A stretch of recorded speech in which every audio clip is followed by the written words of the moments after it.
Did you hear that Taylor Swift is joining the MCU? Those are just rumors. Yeah, I don't think anything's been confirmed. Oh, sorry.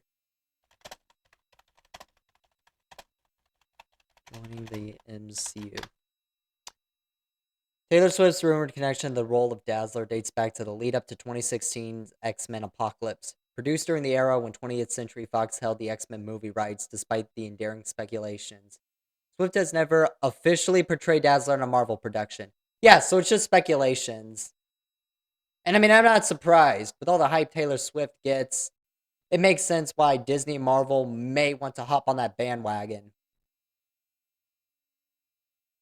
Yeah, but I mean, I guess we'll know when the first trailer drops in the during the Super Bowl.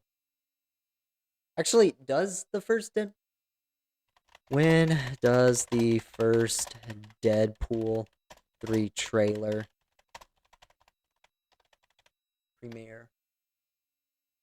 Yeah, February 11th. Okay, so it does premiere during the Super Bowl. So if I had to give a reason as to why Taylor Swift might be at the Super Bowl outside of Travis Kelce, it'd be for the Deadpool 3 trailer, assuming she's actually cast in it. Which again, I don't know. In fact, I mean, I could definitely see it.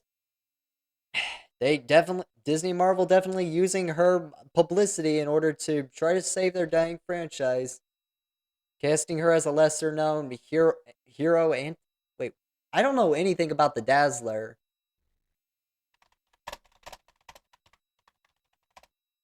Dazzler.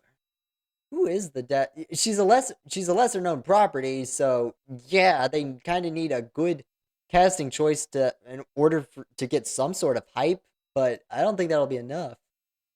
Dazzler is a superhero and appearing in American comic books published by Marvel Comics, often in association with the X-Men.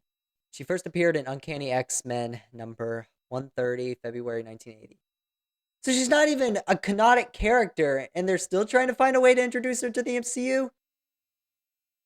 A mutant with the ability to convert sound vibrations into light and energy beams, Dazzler was developed as a cross-promotional multimedia creation between Casablanca Records and Marvel Comics until Tizen were dropped in 1980. So even her character is nothing but a publicity stunt. Damn. Well, now I think Taylor Swift would be an appropriate choice. Talk about marketing. Alright, I gotta leave that before I get blinded by white light. Ugh. Wow, I did not know that. You just hating on Tay Swift because she's fire? Have some fucking shame! Did you just seriously try to abbreviate T Swift and get it wrong? Some Swifty you are! Ugh. I'm not a Taylor Swift supporter or hater, I'll say that now. I'll treat her like any other celebrity. I just won't follow up or really care too much. If I happen to see a celebrity in public that I recognize, given that the timing is right, I might go up to them and say, "Hey, big fan of your work." But Swifties, on the other hand, they're crazy. Yeah. I mean, all the Taylor Swift marketing, I'll give everybody props, especially the NFL, though I don't think it's helped them whatsoever. It might have helped the Chiefs to some extent, but the only Chiefs fans are out in Kansas and Missouri, and maybe Nebraska. But yeah, the only hype they've gotten was, I guess, via Patrick Mahomes and them winning the Super Bowl, which is an appropriate reason to get hype for, not because of who's a fan of them. That's just pathetic. Yeah, but I don't even think she's gonna be at the Super Bowl. So again, premiere. Even if she was in the movie, I think she missed the premiere because isn't Taylor Swift touring Japan? Swift touring Japan during the Super Bowl. Swift is scheduled to play in the Tokyo Dome in the Japanese capital from February 7th to 10th. Yeah, so she's on tour. She most likely is not even gonna be at the Super Bowl. I mean, theoretically, she could make it, but that's 14 hours. I mean, props to her if she does that just for her boyfriend. Y'all need to get yourself a girl like that if that's the case. Taylor Swift's gonna drop in right before the game starts via helicopter. Okay, that's actually fire. That that would be an appropriate thing to film. But not focus on the game. The Super Bowl needs to focus on the actual game rather than who's in the audience primarily. Going back to the MCU though, them using a popular celebrity to try to save the dying franchise. I think that is, if there was a stage of denial for bankruptcy, this is like stage 4. And the MCU is going through all of them. Like MCU and Disney, they're going through all of them right now. As a film major, I'm gonna say this now, but a surefire way of knowing whether or not a movie is going to be a success or not is if they focus more on the like representation rather than storytelling and narrative. Like I will preach this until the sun explodes, but representation cannot replace good storytelling. I don't think the MCU died after Endgame. Phase 4 started off pretty good, but it was a slow decline because they kept pushing towards representation. And now you have Phase 5, which has been, that is the only marketing that has happened. I don't think there's been a single marketing thing, except for maybe Ant-Man Quantumania, that has been about the actual narrative.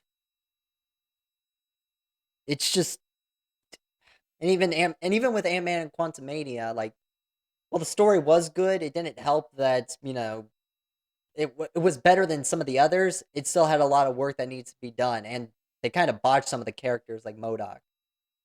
Like with the MCU, the only character I could think of since Phase 3, like the only represented character, like okay, the only character Marvel has pushed for trying to get publicity for, like lesser known character that has actually that actually has a good character is Ms. Marvel. But because her show and the Marvels was just absolute trash, it did not help get her a fan base at all. An example of how to take a lesser known franchise and create a great fan base around them is with the Guardians of the Galaxy.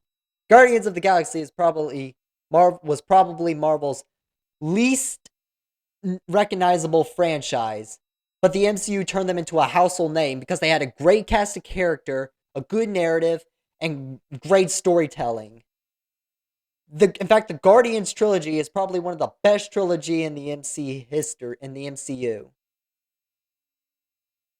So, yeah, you got people that are dancing to Come and Get Your Love like they're Star-Lord. They got Baby Groot Funkos in the room. The MCU did that, and it wasn't because they pushed for representation. It's because they actually had good storytelling and a great cast of characters. And they've just thrown that out the goddamn window. Deadpool 3 is, I think, the MCU's only chance at turning in a profit this year. Because I think they've only got 3 projects. Sorry, not 4. That's way too generous. 3 projects that are coming out this year. One of which being Echo, which is another representational marketing. Native American and female. That is what they've pushed for. They have not given a single thing as to what the story is about. So, yeah, I can already tell you right now that's most likely going to flop. Deadpool 3, at least the first 2 Deadpool films were great, but given we don't know too much about it, when the first trailer drops at the Super Bowl, I guess we'll know, but if they focus on even if they focus on Taylor Swift during the trailer, assuming she's in the movie, that's not a good thing.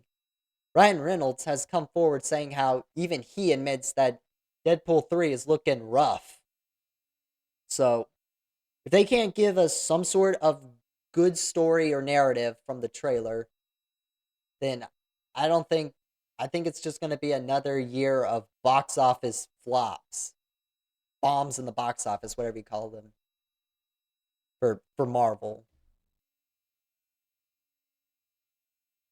Wait, oh, sorry, something just crossed my mind, but I don't know how many of y'all know this, but okay, this just crossed my mind, but I just remembered that Taylor Swift and Ryan Reynolds are actually really close friends, celebrity wise.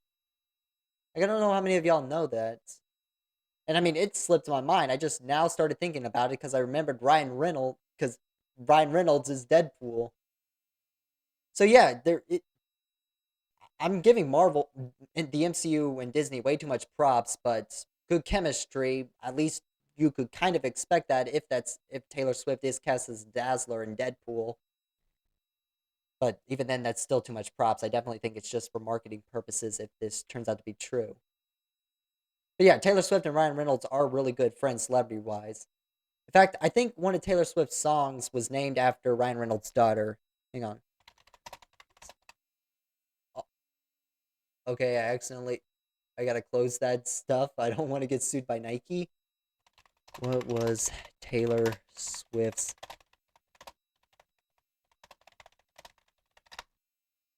Yeah, Taylor Swift's song Betty was named after the daughters of the actors Ryan Reynolds and Blake Lively.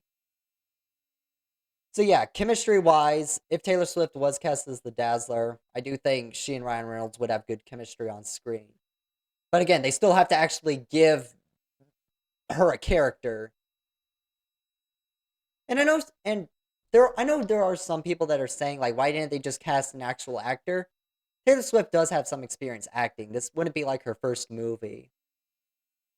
But again, it's only rumors. We don't know anything.